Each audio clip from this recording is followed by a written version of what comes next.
Support volunteers in Bangkok is getting ready for another busy shift.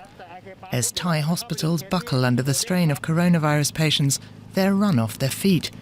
Every day they receive around 100 calls from desperate COVID patients unable to get help. We realize how hard-working and how tired doctors and nurses are. What we're trying to do is help relieve some of the burden. Before, all cases had to be sent to hospital. Today, there are no hospital beds, so we volunteer to help out.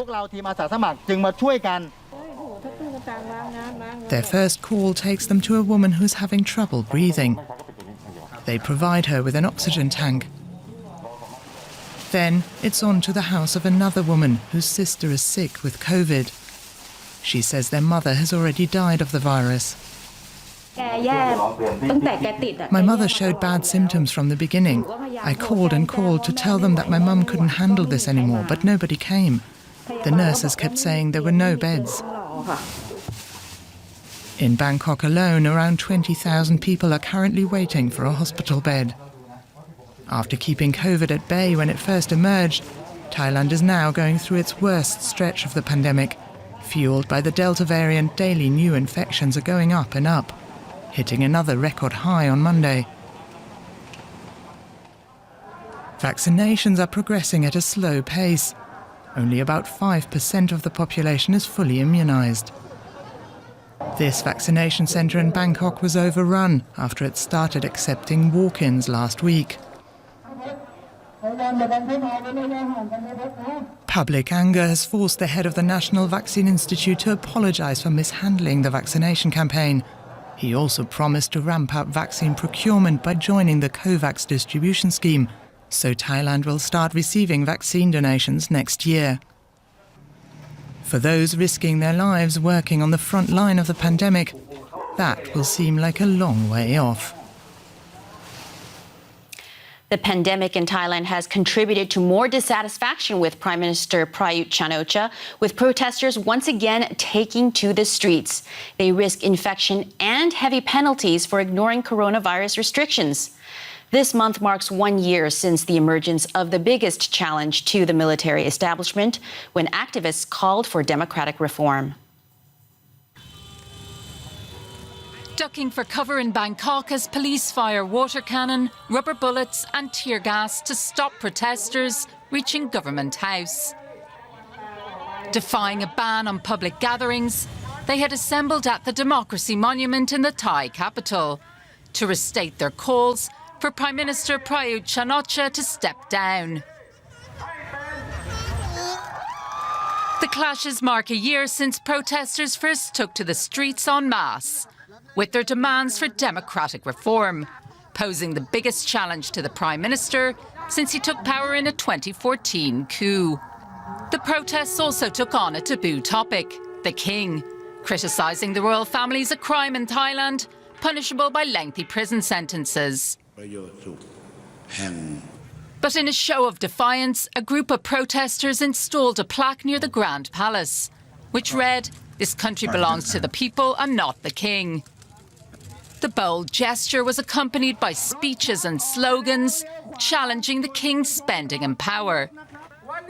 A confrontation that was soon greeted with an official rebuke. By October, the government had issued an emergency decree designed to end the protests on Bangkok's streets. The government deems it necessary to declare a state of emergency. Our goal is to ensure we can act against the protests because they've turned violent. There are many things happening that have never happened before. Weeks later, the most prominent protest leaders face charges of insulting the monarchy. If the monarchy uses the law to shut us up, it means they're afraid of us speaking the truth. The measures quelled, but did not crush the pro-democracy movement. And new demonstrations have erupted throughout 2021. Dissatisfaction over the government's handling of the pandemic is now adding fuel to the discontent. Thailand's experiencing its most deadly wave since the virus emerged, driven by the Delta variant. Vaccines are in short supply and the economic impact is biting hard. Joining us is Kad Satrasayang, editor-in-chief of Thai Inquirer. Kad, the protesters are making a calculation. They're willing to risk legal consequences and contracting COVID. Why do you think this is happening? I believe that they've gotten to a point where they think that, there's nothing, it's not going to get any worse for them. I mean, we're in a free-falling economy. People are out of jobs. People are really desperate. People don't have enough to eat. And the protesters just say enough is enough. They need a change of governance. They need a change of leadership, not only to be able to handle, the situation with COVID, which has gone terribly over the last 6 months, but also because the political system has come to a head and they've gotten to a point where they think there needs to be a wholesale change of politics here, where the military and the conservative establishment is no longer involved in the governance of the country. Now, last summer's protests lost a bit of momentum in later months with people staying at home. Where do you think this second summer of protests will take the movement? Well, the reason that it sort of simmered down was there was a multitude of reasons, rather. First of all, COVID situation came back into play and people weren't willing to risk as much back in, let's say, October or November of last year. The protesters also encountered a lot of physical resistance from the armed forces, whether it's the police or the soldiers. So a lot of people were worried about, physical contact or coming into bodily harm. Now that it's a year later and the situation hasn't gotten any better in terms of the economy and COVID, I think people are more willing to risk, their livelihoods themselves in the pursuit of something that they think will bring about positive change for the country. Where it takes us, I don't know. The country is still in lockdown until at least the end of this month. There's plans by the government to open up by October. If that is the case, and if the COVID situation does die down, I don't think that the anger that the people on the streets feel is going to subside with the reopening of the country. I think if anything, it's gonna make more people come out of the streets because the COVID situation is under control, and because they're willing to go out and let the government know about their demands and their right to be heard. Now, the movement has largely been viewed as one being driven by students, with the establishment middle class not on board. Do you see this changing based on what you just told me? Absolutely. If you had asked me last year whether that was the case, I would say you're absolutely correct, that this was a largely student-inspired, student-pushed, student-led movement as far back as, let's say, October of 2020. Fast forward a year, and if anything, everyone is angry now, not just the students. The middle class are angry because their businesses are closed. The working class are angry because they have no jobs, they have no access to income, they have no access to loans, which has been prohibitive.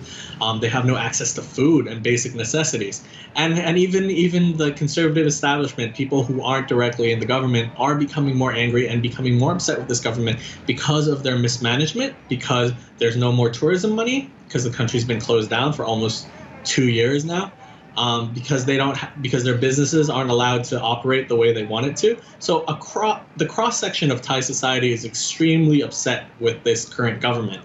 And I don't see that changing. And I don't see the economic situation improving miraculously overnight. So if anything, more people are angry now. And I think the students, if they voice their message correctly, they're going to gain a lot of supporters. Now, I want to turn to the pandemic more directly. You're there. Give us a sense of how you and everyone around you are feeling in terms of safety, in terms of your health. Well, my team and I at Thai Inquirer have been working from home now for almost 8 months straight because of the COVID situation, because we don't want to risk it. The only people that are out in the field are our photographers and our videographers who have been vaccinated. So it's a tough situation. People are angry. And the reason they're most angry is because the vaccine rollout has been so slow.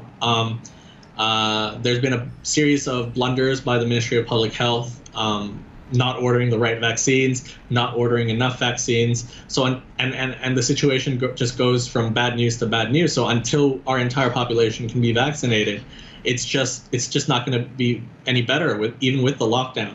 In terms of our daily lives, right now we're entering the most severe phase of the newest lockdown. So malls are closed, restaurants are shuttered. It's been rough. But until we can get the entire population vaccinated, I don't see it getting better.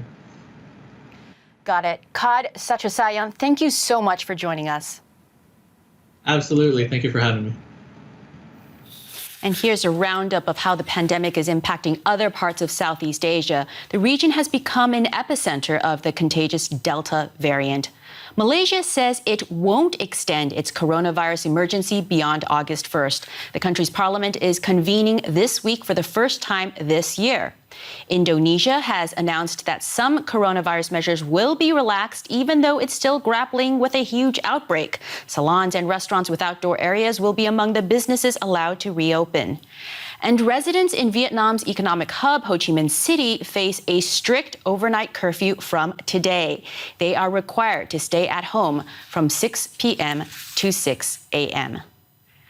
That's it for today. As you know, there's always more on our website, dw.com/Asia, and you can catch us on social media.